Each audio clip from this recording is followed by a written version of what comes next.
Okay, hey, good morning, everybody. Thanks so much for being here. Here and online. Great to have you with us this morning. I hate to do it to you, but we're going to stand up. We're going to sing a song. You guys ready?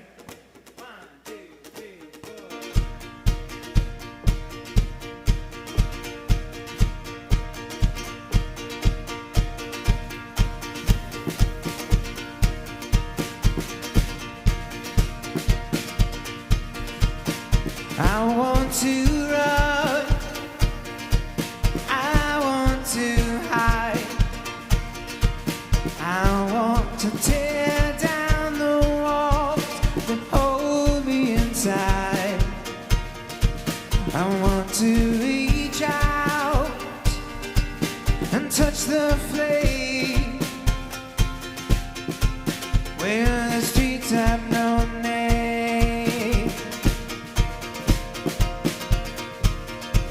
And I want to feel sunlight on my face.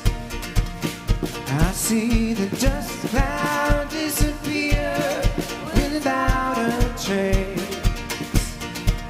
I want to take shelter in the poison rain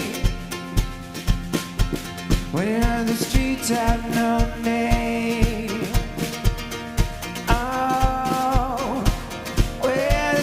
Have no name, where the streets have no name. We're still building and burning down love, burning down love. Yeah, when I go there with you. It's all I can do.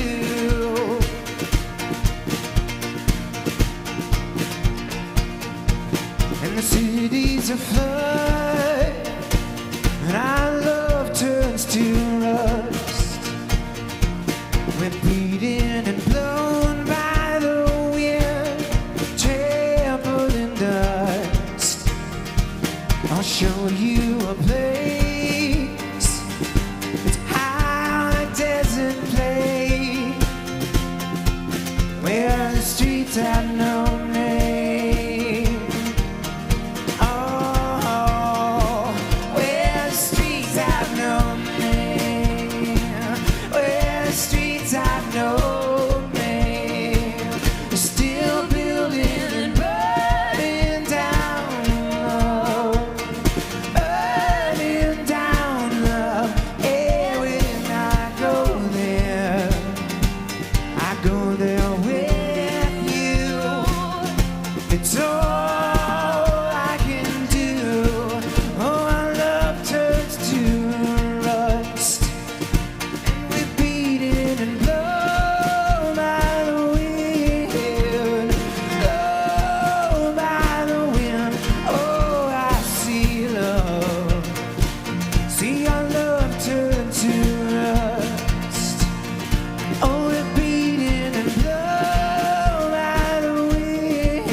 My name is Peggy, and I'm coming to you from Fort Myers, Florida. We're so glad that you've joined us today, whether online or in person in Nashville. We want you to know that you are loved, you are celebrated, and you are welcome here. Enjoy the service. Yeah, you are welcome here. We're so glad you're here this morning. Well done bringing the energy on that first song. If somebody gets a ukulele out, you pretty much have no choice. You can't leave me stranded with a ukulele up here. So here's everybody's, over the years, this has always been my very least favorite part of any church service, and it's always the part that everybody starts to get anxiety about. But here at Grace Point, I have found it to be a delightful experience. What we'd love for you to do, if you feel comfortable, is to greet the folks that are around you. Now, everybody has different levels of comfort with that, so maybe, get a feel. You can fist bump, you can wave, you can full-on hug if it's somebody that you know. But please take a moment, just for a few minutes, and stand up and greet some folks around you. See how their week is going, and tell them they're welcome.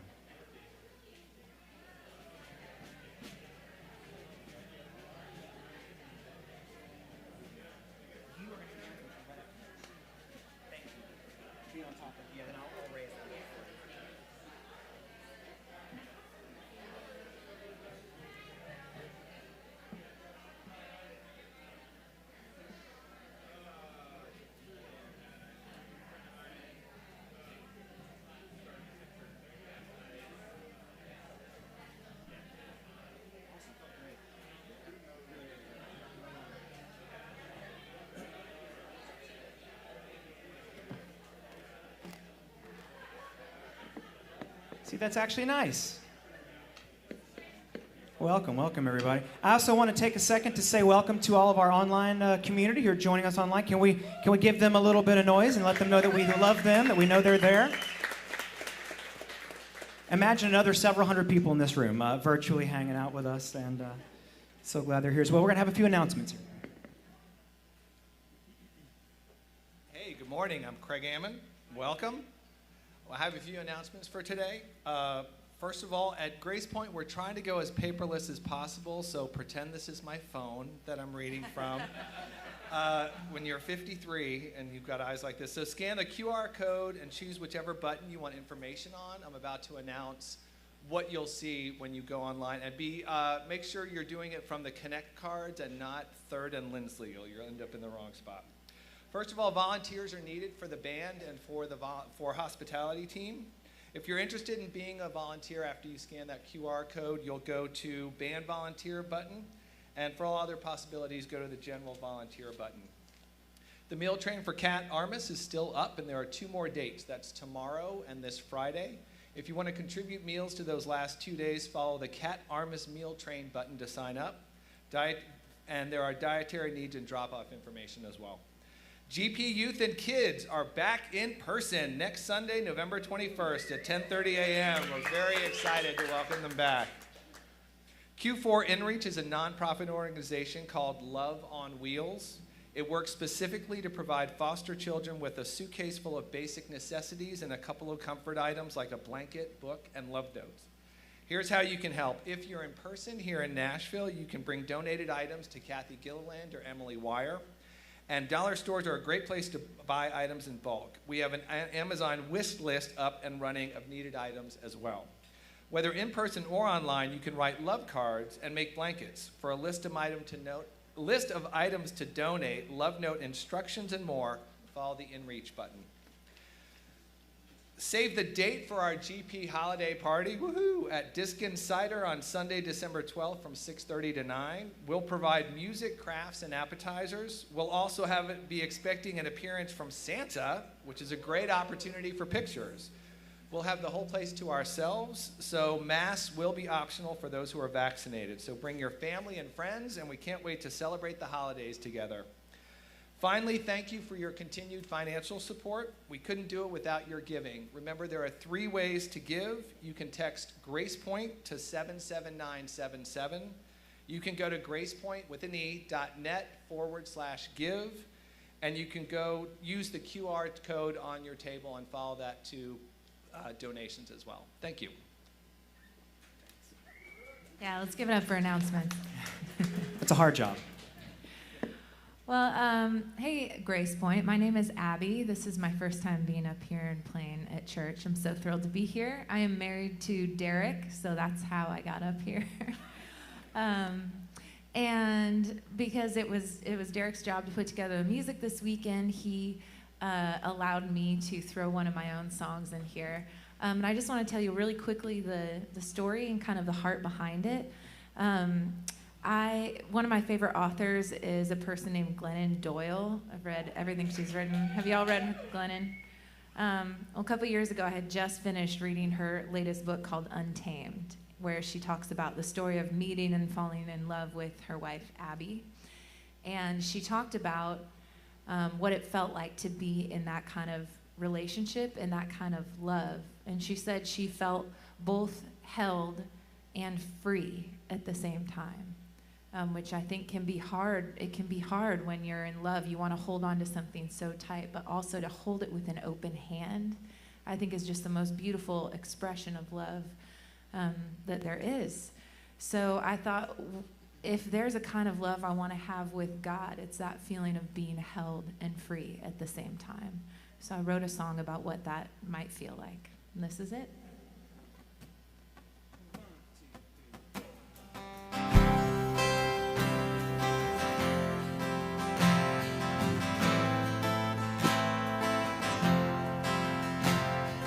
I'm not a captive, but I'm captivated by you. Your love surrounds me, the walls that came down are the proof. Once I was lost, it's true. Now I'm just lost in you. I am held and I am free. What a beautiful mystery.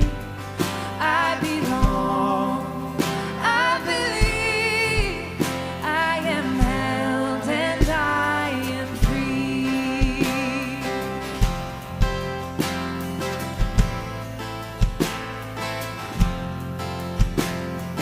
I was a wanderer, now I'm just in wonder of you. I was so restless, but I found my rest in your truth.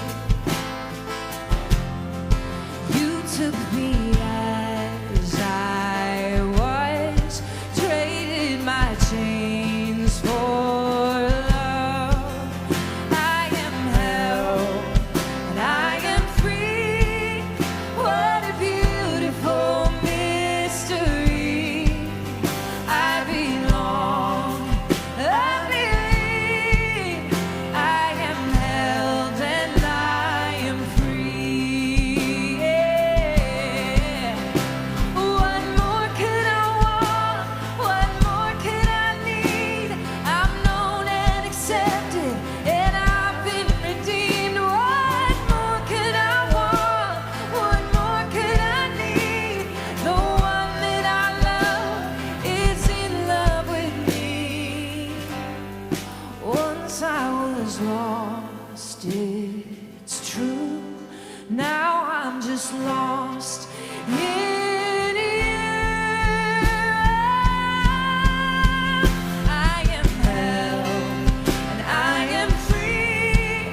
What a beautiful mystery. Yeah, I belong, I believe, I am held and I am free.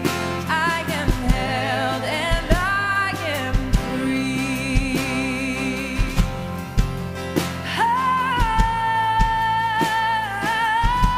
Oh, I belong, I believe. Oh, I am held and I am free.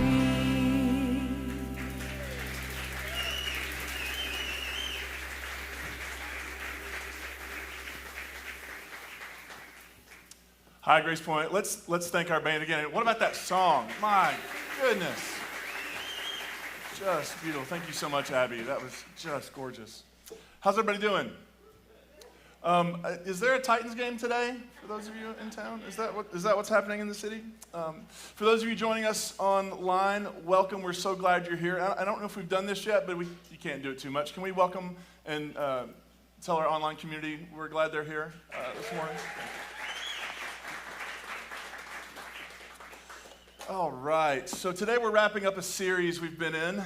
This is I think our 7th, 8th week, and next week we're going to spend some time talking about this idea of worship. It's like a word everybody if you've ever been to church, you've probably heard that word, and outside of church it comes up. But what does it mean, especially when lots and lots of us, both in this space and online, so many of us have gone through this experience of And we would all use maybe different language for it. Some people call it deconstruction. Some people call it unraveling. Some people would call it losing faith. Some people would call it finding faith. Like there's all sorts of different ways, and it's a very personal experience. And yet for lots of us, we've ended up in a spot where we're like, what is the thing we do on Sunday mornings now? Does anybody else have that sort of experience of, like, when I used to go to church back in my previous life, I understood what this was. And sometimes it's like, are we doing the same thing we were doing then? And what might this space mean? And so next week we're going to talk about that. And then we're going to jump into our Advent series the next week because Advent is almost here. And a similar question was asked to me recently. A friend sent me a message and said, this is my first Christmas going through the whole deconstruction process. And like every Advent, like I knew what I was doing. I was lighting the candles, I was doing the thing. And now I'm just like, what exactly am I doing? And maybe why am I doing it? And Christmas is one of those seasons where for me as a pastor, Christmas and Easter, the big days were the days that for a long time I was like, I really don't know what we're doing, why we're doing it, and what I'm supposed to say. And so I'm going to do a series on that. Like, so we're going to do Have Yourself a Merry Little Parenthetic Deconstructing Christmas.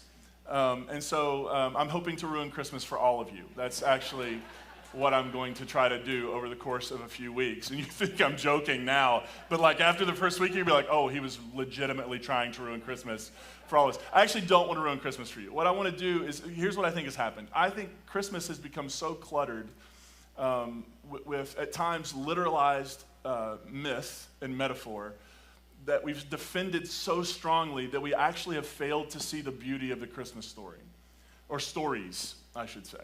And so what I want to do in this series is invite us beyond the surface and beyond the things we argue about and want to defend to ask the question, like, what are these stories for the people who wrote them, the people who first told them? What did they mean? And then what might they mean for us? And if I don't stop now, I'm going to just start that series today. But today, we're actually winding up. We've been in a series on the signs and wonders of Jesus in the Gospel of John.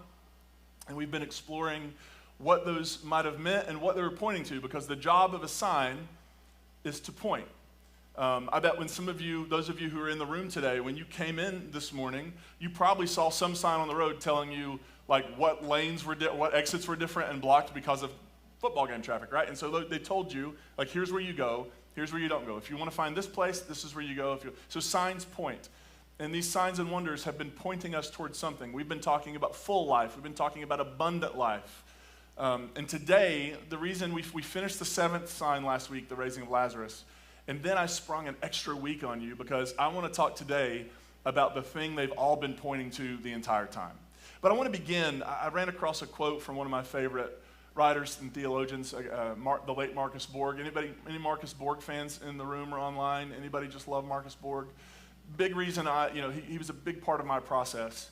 And I ran across this quote from him about the Gospel of John, and it really summed up what I've been trying to say throughout this whole series, which is these signs and wonders say less about Jesus and more about the people who are writing them. And what I mean is this community of people, they're trying to tell us through these stories who Jesus is for them. And here's what Borg said. John tells us how Jesus was spoken of in a Christian community near the end of the 1st century. It does not tell us very much about how Jesus himself spoke. And the reason that's important is because has anybody ever been in a discussion with somebody and they break out that, well, Jesus said, I'm the way, the truth, and the life? Anybody ever been way, the truth, and the life before? That's a verb, by the way. You've been way, truth, and life as a way of saying it's not only if you don't believe in Jesus, if you don't believe in Jesus the way I believe in Jesus, then you don't get access to God. And what we've been saying is actually this text is not Jesus saying, this community is saying, this is who Jesus is for us. He's our way, the truth, and life. That's what we found in him, and we want you to find it too. That's what the story of John is doing. So just a little bit of where we're going. We have not had an Easter gathering in person together in 2 years. And so we're going to have an Easter gathering today. And the reason we are is because we're going to look at the Easter story, because that's where all this is going in John. And so John actually has a bunch of Easter stories. John's sort of like, oh, all the other Gospels have one Easter story. Here's like 15. See which one works for you. And so it begins in verse 1, and then there's a break, and the story picks up in 11 through 18. And it seems like that story used to be one story, but they put in parenthetically another story. Then there's a story in chapter 20, verses 2 through 10 of Peter and the beloved disciple. The first one we're going to look at today is about Mary Magdalene. Then there's one in 19 through 23, the disciples without Thomas, and then it's followed a story with the disciples with Thomas. And then at the end of the gospel, that's where the gospel ended, and at some point, somebody added the story in chapter 21 for all sorts of reasons, and I'm trying to refrain from telling you about them right now because it has nothing to do with what we're talking about today. So let's just read. We're going to read the text, John 20, verse 1 and 11 through 18, and then we're going to think about what is this trying to tell us? What if this is the sign has been pointing here? If, like, you imagine in John's mind, in this story, there's a tomb, and above the tomb is an arrow pointing down, like flashing, like, this is what I've been telling you about. I've been trying to get you to this moment. I've been trying to get you to Easter Sunday. Because what I want you to understand about this Jesus is all about this Easter Sunday moment. Early in the morning, on the first day of the week, while it was still dark, Mary Magdalene came to the tomb and saw that the stone had been taken away from the tomb. Mary stood outside near the tomb crying. By the way, what do you think she was expecting? Like, she comes to the tomb early in the morning while it's still dark. We have a biblical case to not do time change here. It's still dark. And she comes to the tomb. What is she expecting? I mean, it's also interesting that in all of the Gospels, when Jesus is arrested, all of his male followers bail. They all run away. They all hide out.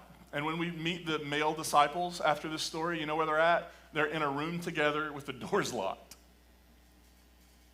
And we find Mary, who has been with Jesus the whole time, and she comes to the tomb on Easter Sunday morning, maybe not knowing what to say. Maybe she's literally there just to grieve. Maybe she had such deep love and her life had been so deeply impacted, she believed in him so deeply, that even when the life had left his body and the stone had enclosed him in a tomb, she still wanted to be just as close as she possibly could. I say that to say I don't think Mary showed up at the tomb expecting anything spectacular. That's not, like, generally we don't go to a graveyard expecting something to happen. And yet she shows up, and she sees that the stone has been taken away, and she stood outside near the tomb crying. As she cried, she bent down to look into the tomb. She saw two angels dressed in white seated where the body of Jesus had been, one at the head and one at the foot. The angels asked her, "Woman, why are you crying?" She replied, "They have taken away my Lord, and I don't know where they've put him." Sort of the final indignity for her, right? This Jesus she loves has been killed, has been tortured and abused, and now his body has been stolen. As soon as she said this, she turned around and saw Jesus standing there, but she didn't know it was Jesus. Jesus said to her, "Woman, why are you crying? Who are you looking for?"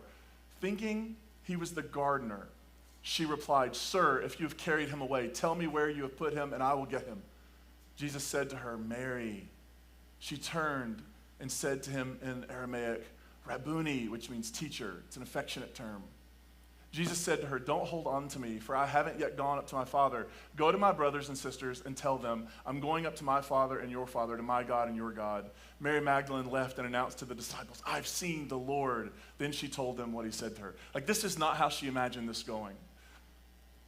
She's grieving, and now the body of Jesus is missing, and she turns around and she sees this person standing there, and when he says her name, her eyes open wide, and she realizes he's here. And her first impulse is to what? To reach out and grab a hold of him. He's like, no, don't hold on to me, I gotta go. But go tell them. And you can imagine, in the world of this story, her bursting in, well, knocking on the door because they were inside locked up and afraid, but bursting into the room saying, "You're not going to believe it. I was hanging out by the tomb, and you're not going to believe it. He's alive. I've seen the Lord. I've seen him." You can imagine that moment for her. Now, if we were to step back and go sort of like to 36,000 feet and look at these signs and wonders, what we'll discover at the Gospel of John at 36,000 feet, the Gospel of John begins in chapter 1, verse 1. Aren't you glad you came today for that information alone? Chapter 1, verse 1. And it begins like this. In the beginning. Right, so John is telling a story, and he begins it in the beginning. And then we have water turned to wine. We have the healing of a Gentile official's son, like telemedicine, long distance. We have the healing of the paralytic at Bethsaida, and he had been paralyzed for he'd been able to walk for like 30 some years. And then you have the feeding of the 5,000 and walking on water. You have the healing of a man born blind. And then you have Lazarus being raised from the dead. What's really interesting is it begins in the beginning, and then John lays out 7 signs for us, guiding us through the Jesus experience. I wonder, does anybody have a guess? What other book of the Bible, if any, begins with those words? In the beginning. Anybody have a guess? It's not a trick question. It is the book of Genesis. Now, what's interesting, the book of Genesis in Hebrew, the first 5 books of the Bible in Hebrew aren't named titles. They are essentially titled by the first line. So the name of Genesis in Hebrew is the word, and you have to be very careful when you say this, because the hillbilly in me always wants to say Bereshit. And that is not how you pronounce this in Hebrew. It is Bereshit. Okay? Let's all try to say that together, shall we? Bereshit. And it just means in the beginning. In the beginning. The Bible begins with a book that we call Genesis, that in Hebrew is called Bereshit, and it starts like this, in the beginning. And what happens after the in the beginning in Genesis? Creation. And there are 2 creation stories that begin. One is actually, chapter 2 is a story, chapter 1 is a poem. And does anybody remember how many days are present in that first creation poem in the book of Genesis? 7, like if you've ever lived through a week, you got it. Right? 7 days of creation. It begins in the beginning, and then there's day 1, and there's day 2, and there's day 3, day 4, day 5, day 6. And on the 7th day, there's rest, right? The divine, the creator, rests from the creating. I imagine the person who wrote Genesis would never say, you know what, they're going to take all this really literally.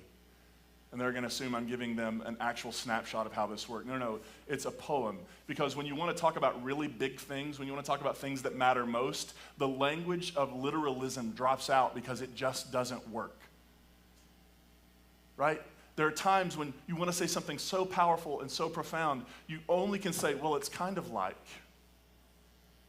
Right? Because if you were to say, well, this is exactly what it is, it would somehow rob it of its meaning and its transcendence and the experience. Sometimes you just have to say, well, gosh, it's sort of like this. And the Bible begins with a poem saying, let's just imagine nothing. And then out of that nothing, something begins to emerge. Life begins to emerge. And it begins in the beginning, and there are 7 days, the 7th of which is a day of rest. How does the Gospel of John go? In the beginning. And then there are all these signs, and then there's rest. Because what happens to Jesus at the end of all his signs? He is placed in a garden tomb. I think John also throws in a couple other details to let us know what actually is happening in this story. Very early in the morning, while it was still dark, what is the very first thing that happens in Genesis? In the beginning, God created the heavens and earth, and everything was dark, and God said, let there be light. In the Gospel of John, the light is hidden behind the tomb. The stone hides the light. But early in the morning, while it's still dark, in the chaos of nothingness, Mary makes her way to the tomb because she is faithful and she loves this Jesus. And then there's this great, where is the tomb? It just so happens the tomb is in a garden. Where does the story in Genesis 2 take place? God creates a garden called Eden, which literally means pleasure. And he puts the first humans in that garden. And so when Mary sees Jesus, she doesn't recognize him, but she thinks, he must be the gardener. And I actually think she was right. Because what is John doing? I think John is saying to us, the signs we're all pointing toward. The signs have been pointing toward new creation. that something is happening in the life of this Jesus, that for those of us who can see it, for those of us who have tasted and experienced it, for those of us who have been transformed by it, we can't unsee it. Something new is being born. That in the tomb where death was supposed to happen, in the tomb which was supposed to spell the end, in the tomb which was sort of finality, something new and alive has begun to spread throughout the world. I think John is saying it's counterintuitive because you don't go to a graveyard looking for signs of life. But when Mary went to the tomb, that's exactly what she discovered.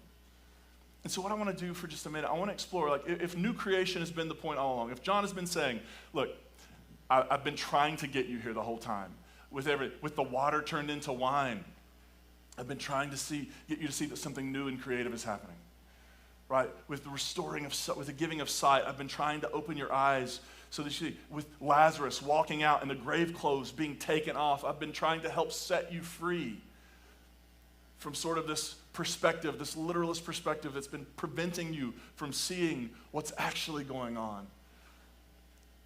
And at the end, John invites us to the tomb and says, this is where it's all been headed. This is where I want to take you. And so I want to explore what is new creation and what does new creation actually mean? Let's begin with this. I think for John and the community he's writing for, it means that new creation is bursting forth right in the middle of the old. Or has anybody ever had, so I sort of grew up with this theological worldview that what we wanted was God to get rid of everything that was bad and old and then make something new, right? Anybody else have that? Like, we just need to get rid of everything. God's going to destroy the universe. God's going to destroy the planet, and then we're going to get a nice, shiny new planet. And then we'll get to pollute that one too, right? Like, that's sort of what's happening here. And actually, it's not how it works. There is no reset button. There is no like, okay, we're going to stop, unplug everything, and then do something new and replug it. What John is saying is, actually, new creation is already present. New creation is already creeping and crawling and growing. It's already expanding. It's already happening. What was in the tomb couldn't contain new creation. New creation actually exploded outside of the tomb, and it's happening all around us all the time. And it just takes eyes to see it. It just takes vision to see it. I bet some of you in this room and some of you watching online, you give your work, you give your energy, your resources, your effort, your creativity, you pour it all into something that's really, really meaningful. You work hard to try to make the world a better place. And do you ever get to the end of a day working really hard to try to make the world a better place and go, did I even move the needle? Anybody? Well, if you're moving the needle every day, good for you. I don't know that I ever go to bed thinking, we moved the needle today.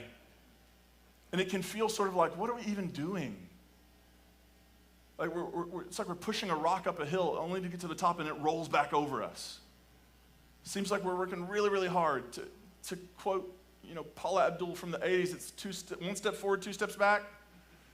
All right, like we're trying and trying and trying, and it feels really, really futile. I think what John would say is, no. New creation, everywhere, every effort, every good thing, every act of compassion and kindness, even in a world where you get on social media and it looks like people are losing their minds and they're chasing conspiracy theories, and it's a scary time to be human. And yeah, I think if John were to come alongside us, John would say, look right over there. See that right over there? That's new creation. You see that person helping that other person? You see that person using their resources to feed and clothe and provide for those who are hungry? You see those who are giving their time and energy? You see those people who are pouring themselves out for other people around them? That's new creation. Everything is changing. It just takes eyes to see it. I was at coffee with a pastor friend, and we were talking about where the state of the Christian faith is right now.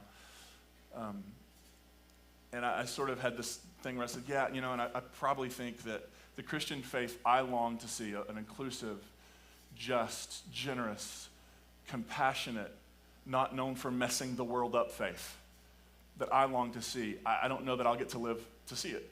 I think maybe we'll spend our whole lives working really hard for it, and then we'll get to hand it off, and maybe our kids, maybe our grandkids, great-grandkids, maybe eventually somebody will see it, and he leans over and he goes, I don't know. Maybe we'll see it.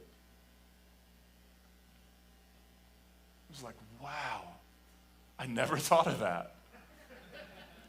I just was so resigned. We're not going to see it. And I think what I would say now is, oh yeah, if you just have eyes, you can already see it.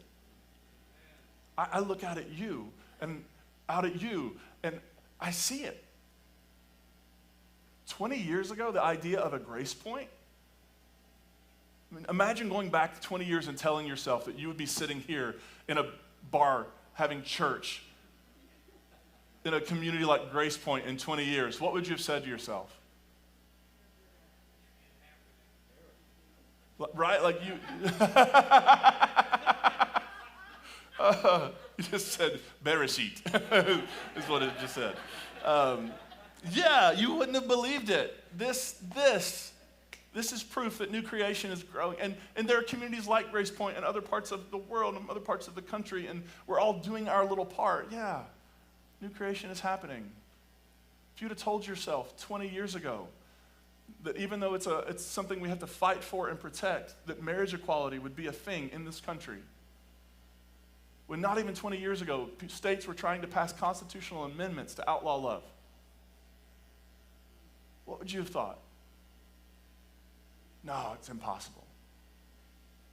New creation bursting forth right in the middle of the old. In the middle of a global pandemic where we have seen the worst and the best of humanity. Imagine, I've seen new creation in some of the very beautiful ways people have stepped up and loved and served and given and put themselves in harm's way in order to provide for the health and well-being of other people. That's new creation. I think the reality is, it really is about having eyes to see it. And it's for me, even this week, as I'm working on this message, it was a kind of a reality check. Oh, maybe when I'm looking at the world, I don't have eyes to see it. Because the minute somebody goes, I don't know, maybe we'll see it, it was sort of jarring. Oh, you're right. It's not even maybe. Look out at the world. We're seeing it. I see it in you. I see it in the world around. It's actually happening. I think John would also say new creation is disruptive. It challenges the status quo. New creation is inherently disruptive. Have you ever gone into something that's not working and told people, hey, that's not working, and they go like, oh, thank you so much for telling us it's not working? Does anybody do that? Oh, it's not working, now we have to kill you, right? That's sort of the response. And new creation is disruptive. And for those of us who've been on a bit of a theological journey for the last bit, how many of you have had that disrupt your life in some way, shape, or form? Has anybody had any awkward Thanksgivings over the course of your process? Anybody lost friends? Has anybody been completely excommunicated, exiled from a community of people who will now no longer talk to you and pretend they don't know you if they bump into you? Yeah. You know why? New creation is disruptive. Because when you stand outside of a tomb and you start calling dead people to life, and you start taking off the bonds that are holding them back, and you try to take away the legalism and take away the shame and take away the guilt and take away the certainty, it disrupts the whole thing, and people start putting out, wanted, dead, or alive for you. It's disruptive. What else can it be? Do you know what spring is? Spring is a disruption of death. It happens every year. It's cold, things are dead, and you go outside, and then there's something emerging from the ground going, no, this story doesn't end like this. There's new life waiting to be born. Easter is a disruption of the narrative that things are just how they are and things have to be how they have to be, and we just have to deal with it. Creation is what creation is, and there's nothing we can do about it. But in strolls a gardener saying, I don't know, I think there's new creation bursting forth right in the middle of this one, and I think that new creation is inherently disruptive to everything around it. And that's the point, and that's the beauty of it, and that's also the challenge of it, right? I mean, the status quo is the status quo because it works for some people, right? It works for some people. But new creation says, what if we had something that worked for all people? What if we tried to become the kind of world, the kind of society, the kind of culture, the kind of context? What if we put human flourishing as our goal? what if? And in order for that to happen, the status quo has to be disrupted. It's why billionaires want you to feel sorry for them. When people talk about taxing them, well, if they come for me, they're coming for you. They already came for us. Right? Like, no, for things to get better, there must be a disruption of the way things are. And that's uncomfortable, and that's difficult, and it's challenging.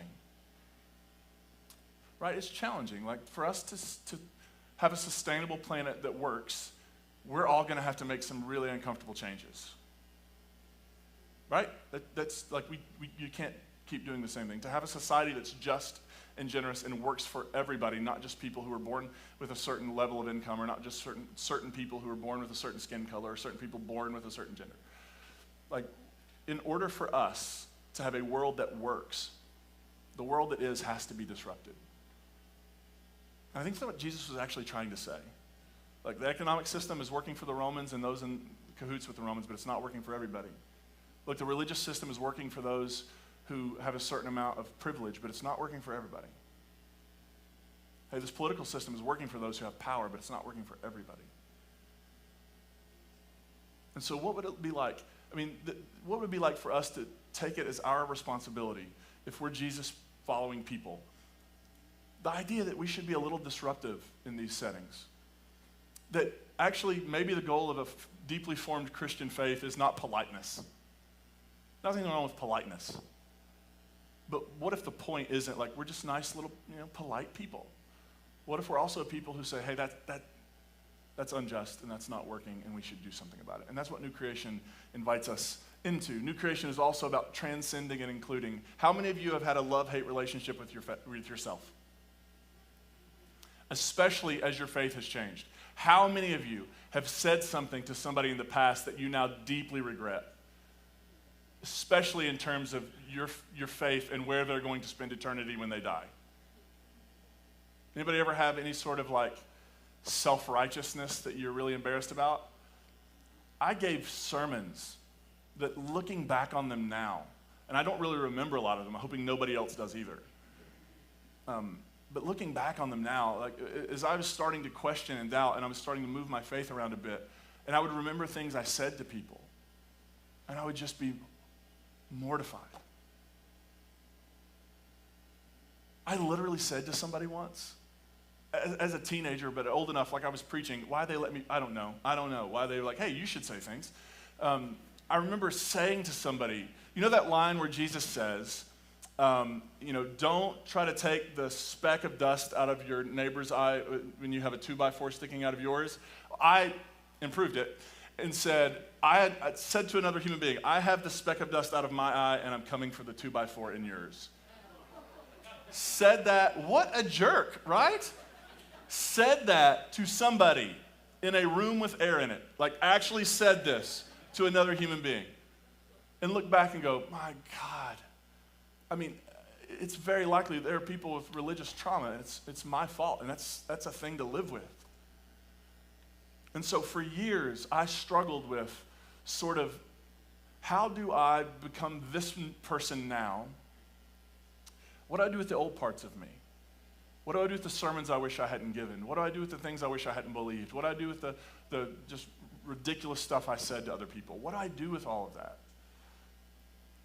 And I think really the goal is to transcend and include.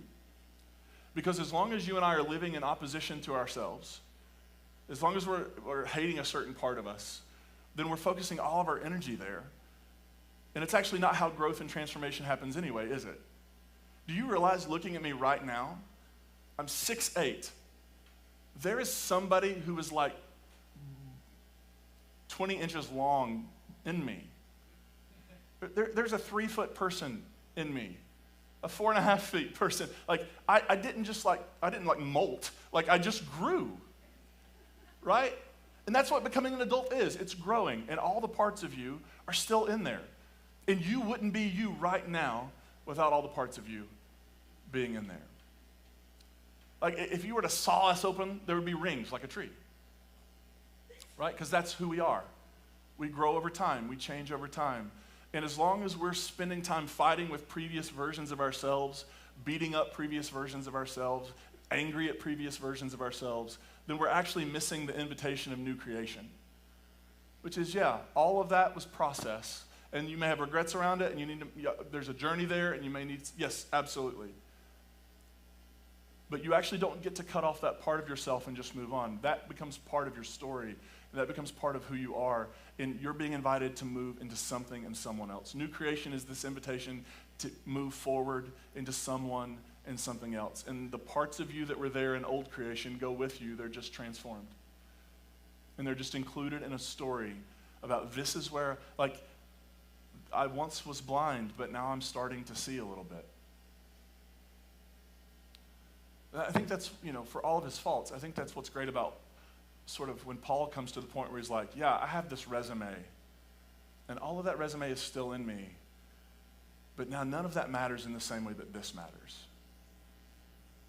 And it's all a part of this journey, and it's all a part of this process. It's about transcending and including. It's about not being at war with yourself, but realizing that every step along the journey has brought you to this moment where you're being invited into something new. New creation also means you can't go back to how things used to be. I think that's such a powerful moment when Mary reaches out for Jesus and he says, nope, you can't hold on to me. This is Jesus saying to somebody, you can't hold on to me. If I'm going to become what I need to become for you, you're going to have to let go of the me you've known. How many of us have been in that moment where for Jesus to be able to become what we need Jesus to be, we have to let go of all the versions of Jesus we previously had known. That the Jesus of my youth could not make the journey with me to the Jesus of my midlife, to be the Jesus of my midlife, because that no longer works. You have to let go. You can't hold on. And for so many of us, that letting go process, letting go of previous understandings, previous beliefs, the way things used to be. Nostalgia is really powerful, and it's really beautiful at times, but nostalgia is also a really bad leadership model, and nostalgia is a really bad theological lens. Because nostalgia would lead us to believe that everything that matters is in the past, and it's almost like what Jesus is saying to Mary here is, actually there's something out in front of you, and in order for you to go there, I've got to go. In order for you to transcend and include your way into this next thing, you have to let go of the me in the way that you've known me throughout this entire time. Maybe that was part of the Easter experience for the first Christians, processing we no longer get Jesus the way we've had Jesus. The Jesus we knew is gone. But now there's the Jesus of experience. There's the Jesus who has transcended death and transcended the barrier of old creation and is inviting us into something new and life-giving. And so it's just like we can't go back. Has anybody tried on this journey to go, I'm just going to go back to how I used to think? Anybody? And you try it on for 47 seconds, you're like, no. Because once you've let it out of the box, it's not going back in, right? Once you've asked questions, once you've had certainty obliterated for you, like you can't just go back to the way it was. There is only forward. There is only what is next. There's only what is beyond. It's a letting go. And sometimes it's a letting go of what we hoped for. It's a letting go of what we hoped for. There's grief around this work. Anybody ever just miss certainty? I mean, not that you ever had it. Does anybody ever miss the lie you told yourself that you had certainty? The myth of certainty? Anybody miss that? It just made things a little easier when in reality it just wasn't true. But it seemed like it was true. And there was all sorts of confirmation bias out there to prove it. Like, hey, I prayed and I got a front row parking spot. God is with me. God is on my side. Right? And it's that letting go. It's painful. It's difficult. It induces grief.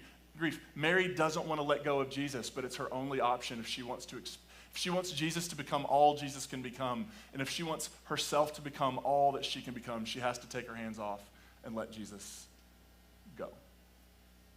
And then finally, I've really come to believe this wholeheartedly. I spent years of my life sitting around praying for God to do things, asking God to change people's minds, asking God to like violate their free will and make them do everything I wanted them to do. Anybody else pray those prayers? And what I've come to realize, waiting on God to like sort of like vacuum up all the good people so that then, the whole rapture racket. Always wanting God to do something, wanting God to act, wanting God, putting all the, God, if you want this done, you're going to have to do it. And I think if the life of Jesus taught us anything, it's this. That's not how God works. God will always invite our participation. God will always say, okay, imagine the kind of world you want to be a part of. Imagine it. What would that be like? What would it be like to wake up tomorrow knowing that the major crises we face today, we are no longer facing? Everybody has shelter. Everybody has food. Everybody has justice. And I think then the next question would be okay, what are you going to do about it? I don't think the response from the divine would be, okay, now watch this. I mean, that's even built into the creation narrative in Genesis, right? God creates 6 days, rests one day, and then tosses the keys to people and says, all right, what are you going to do with it? What are you going to do with it? There's so much of his theology I dislike but there's the great St. Augustine quote that without God we can't, but without us God won't. And I think John leaves this story for us as a way of saying the empty tomb in this story is your invitation to join God in the repair, the restoration, the healing, the justice making, the justice bringing, the shalom creating. It is God's invitation for you to join God in that work. Because we won't just wake up tomorrow and the world be what it should be, could be, ought to be. And if we focus our vision enough, though, what we'll see is that in the world we live in right now, new creation is bursting up all over the place. And it's inviting our participation. Maybe one of the reasons Mary has to let go of Jesus is because there's other work for her to do besides holding on to Jesus. Maybe holding on to Jesus ends up becoming an excuse to not go do the work that Jesus did. So what does that look like? I love the Gospel of John. I did not like the Gospel of John for about a decade, and now I love the Gospel of John. Because at the end, John is putting the question to us. You want new creation? You want a better world? You want a transformed planet? You want something different? You tired of the status quo? You tired of the death and decay of old creation? Then do something. Show up to the tomb, find out it's empty, and get your orders to go into the world. And I love Mary's line, I've seen the Lord. Didn't hold on to him very long. Wouldn't let me. But I saw him. And I can't unsee. And now I have been tasked with this mission of going and loving and partnering with God in the healing and hope building and wholeness creating of the world. Are you with me, Grace Point? Yes. All right, let's pray.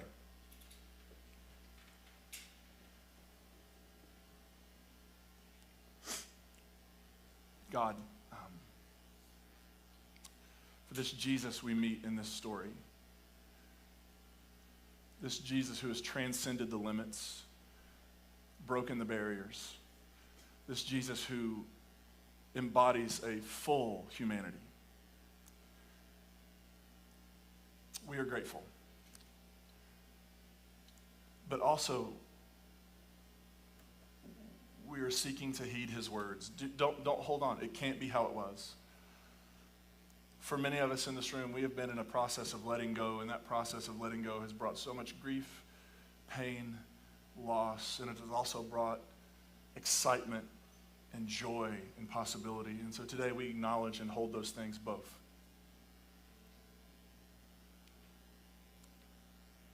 Today we acknowledge that there is so much in this world that grieves us. So much injustice. So much suffering. We name our longing for that to be changed. And we also name our willingness to participate in that change. Give us eyes to see that new creation is bursting forth right in the middle of this old creation. And give us the wisdom, courage, and commitment to do our part in fostering it more and more and more. We offer these things in gratitude, and everybody said, Amen.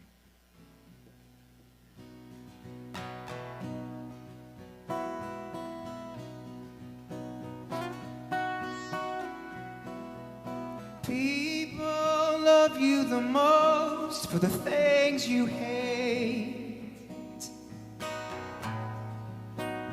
and they hate you for loving the things you can't keep straight.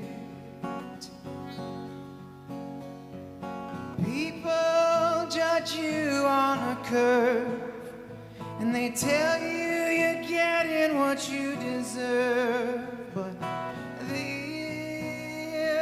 too shall be made right. And children cannot learn when children cannot eat. And we stack them like lumber when children cannot sleep. Children dream of wishing wells whose waters quench all the fires of hell. And this too shall be made right. And the earth and the sky and the sea are all groaning with death.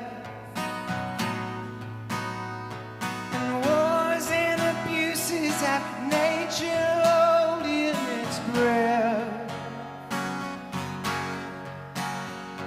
We say we're just trying to stay alive, but it looks so much more like a way to die. This too shall be made right. There is a time for peace, there is a time for war. There is a time to forgive and a time to settle the score. There is time for babies to lose their lives, time for hunger and genocide, but this too shall be made right. Oh, I don't know the suffering of people outside my front door, and I join the oppressors of those I choose to ignore. I am trading comfort for human life. Oh, and that's not just murder, it's suicide. 'Cause this too shall be made right. Oh, this too shall be made right.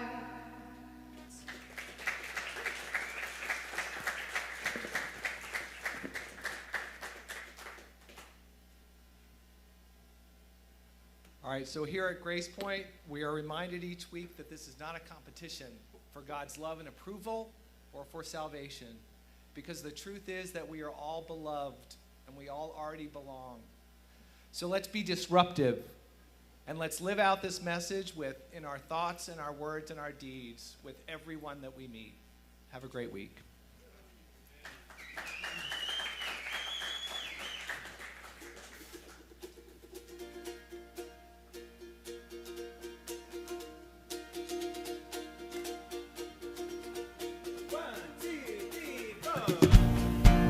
Are you dismissed? Thank you so much. Great to see you guys.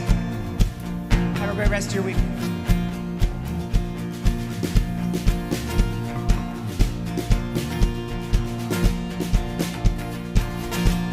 I want to run. I want to hide. I want to tear down the wall. Hold me inside. I want to reach out and touch the flame.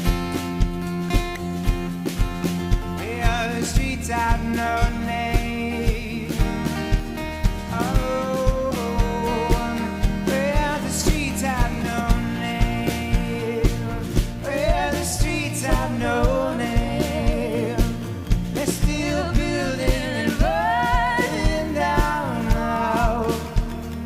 Burning down now. Hey, when I go there, I go there with you. It's all I can do.